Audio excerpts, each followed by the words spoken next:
ఇప్పుడు మీతోటి నేను వైరస్ గురించి మీతో మాట్లాడాలనుకుంటున్నాను. ఇప్పుడు ప్రతి ఒక్క నోట్లో చూసినా గానీ, ఎవరితో పలకరించినా, ఎవరితో మాట్లాడినా గానీ, అందరూ గూడా కరోనా వైరస్ అని చెప్పుకుంటూ ఉన్నారు. ఈ కరోనా వైరస్ వలన చాలా ప్రాబ్లమ్స్ వస్తున్నాయి. అందరికీ పాజిటివ్ వచ్చిందంటే గనక ప్రాబ్లమ్స్ అని చెప్పేసి ప్రతి ఒక్కరు దాని గురించే చర్చించుకోవడం, దాని గురించే మాట్లాడుకోవడం చేస్తున్నారు. దాని గురించి కూడా అందరూ కూడా ఇంట్లోనే ఉండాలి, ఎవరి దగ్గర పోకూడదు అనేటువంటి ఆలోచనలో కూడా ఉన్నారు. నేను ఈ వైరస్ అంటే ఏంటి? అది అంటే ఎలా ఉంటుంది? అది ఎలా మనుషుల్లోకి వస్తుంది అనే దాని గురించి నేను కొన్ని విషయాలతో చర్చించాలనుకుంటున్నాను.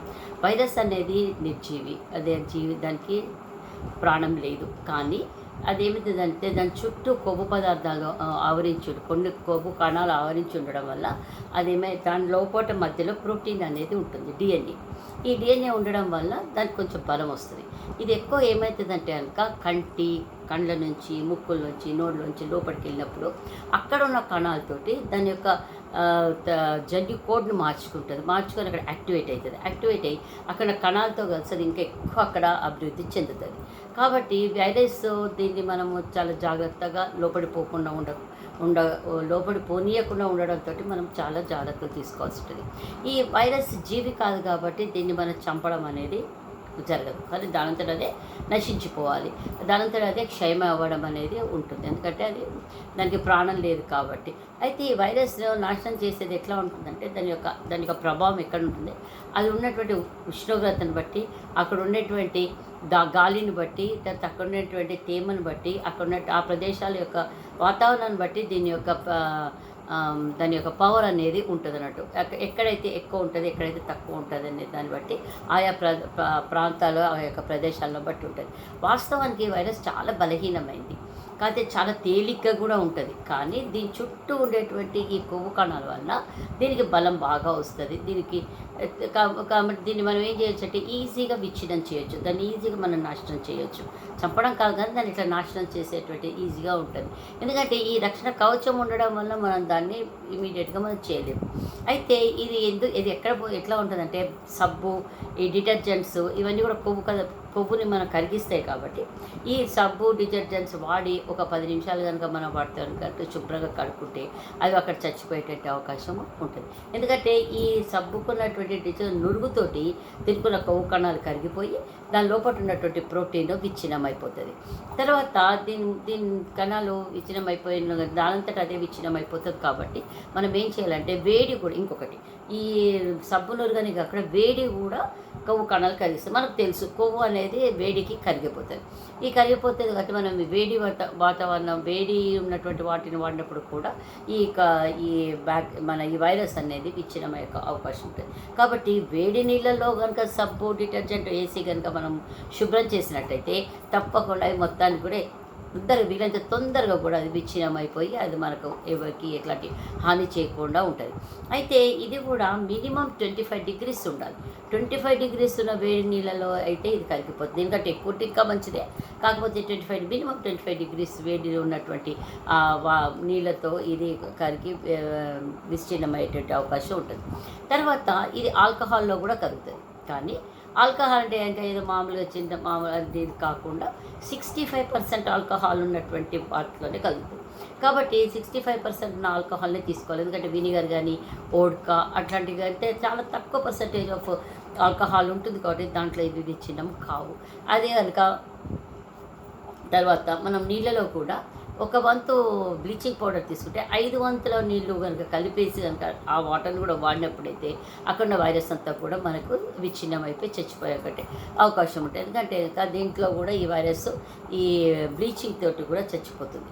తర్వాత ఈ వైరస్కి యాంటీబయాటిక్స్ పనిచేయవు. ఎందుకంటే వాటి వల్ల దానిపైన ఉండే కొవ్వులు అనేవి కరిగే అవకాశము లేదు.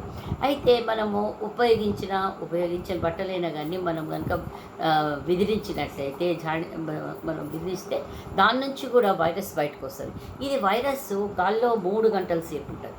కాబట్టి మనం జాగ్రత్తగా ఉండాల్సిన విషయం ఏంటంటే కనుక బయట నుంచి ఎవరైనా మనం అనుకుంటాం. ఎందుకంటే మన ముక్కుకి, మూతికి మాస్క్ ఎందుకు పెట్టుకుంటున్నామంటే మన నోట్లో లోపల వైరస్ బయటకు వస్తే గాల్లో 3 గంటల సేపు ఉంటుంది కాబట్టి మనం వీరంత దూరంగా ఉండాలి, అది చేయాలి. అయితే ఈ వైరస్ నిర్వీర్యం కాకుండా ఎప్పటిదాకా దేని మీద ఎంతసేపు నిలిచి ఉంటుందంటే కనుక బట్టలపైన అయితే కనుక 3 గంటల సేపు బతికే ఉంటుంది. అది విచ్ఛిన్నం కాదు. తర్వాతనేమో ఈ మన సహజ సిద్ధంగా ఉండే రాగి ఉంటుంది కదా, మన ఇంట్లో రాగి గాజులు, గ్లాసులు, రాగి బిందెలు అవి వాడుతున్నాం కదా, దాని మీద 4 గంటల సేపు ఉంటుంది. అదే చెక్క అంటే మన సోఫా సెట్స్ కానీ వాటి కానీ చెక్కతో ఉన్న వాటి మీద అయితే కనుక చెక్క మీద కూడా 4 అవర్స్ ఉంటుంది. రాగి మీద 4 అవర్స్ ఉంటుంది, చెక్క మీద 4. కానీ లోహాలు అంటే ఇనుప సామాన్తో అట్లాంటివి ఉన్నాయితే కనుక 42 అవర్స్ ఉంటుందట. కాబట్టి మనము ఇనుప సామాన్లు వాడు. ఇంకోటి మీరు ప్లాస్టిక్స్, ఇవి మరీ భయంకరం. దీంట్లో 72 అవర్స్ అది బతికే ఉంటుందంట ప్లాస్టిక్స్ మీద. కాబట్టి మనము వీటన్నిటి కూడా ఇన్ని అవర్స్ ఉంటుంది కాబట్టి ప్లాస్టిక్స్కి మ్యాక్సిమం క్లీన్ చేసుకోవాలి. తర్వాతనేమో ఈ మన ఇనుప సామాన్లు కూడా మనం ఎక్కువ కూడా క్లీన్ చేసుకోవాలి.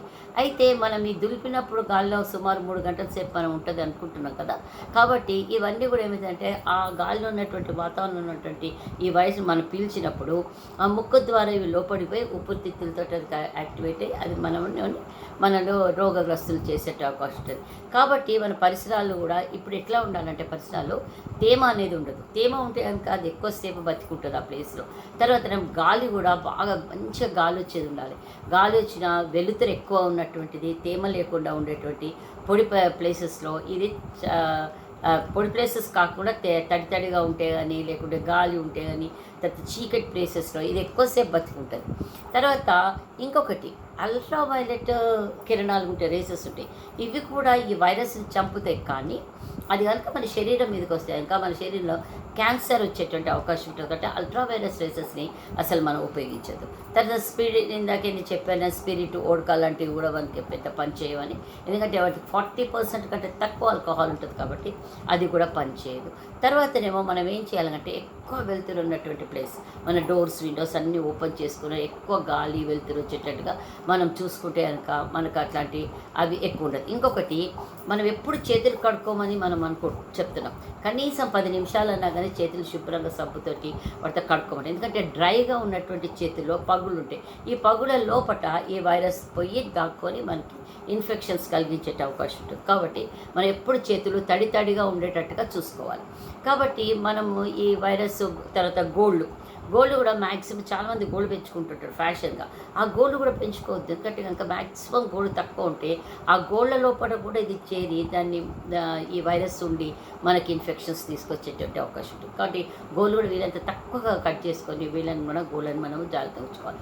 కాబట్టి ఇదే కాకుండా 12 గంటలు, 12 గంటల సేపు ఉంటుంది అంటున్నాం కదా.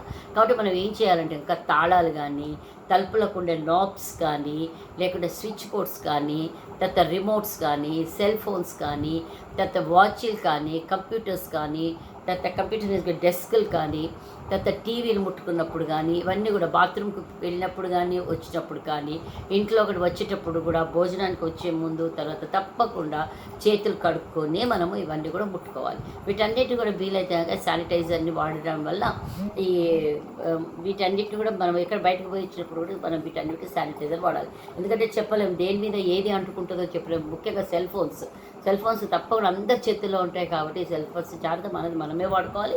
వాడుకున్నా కానీ వాటిని కూడా మనం ఏం చేయాలంటే కనుక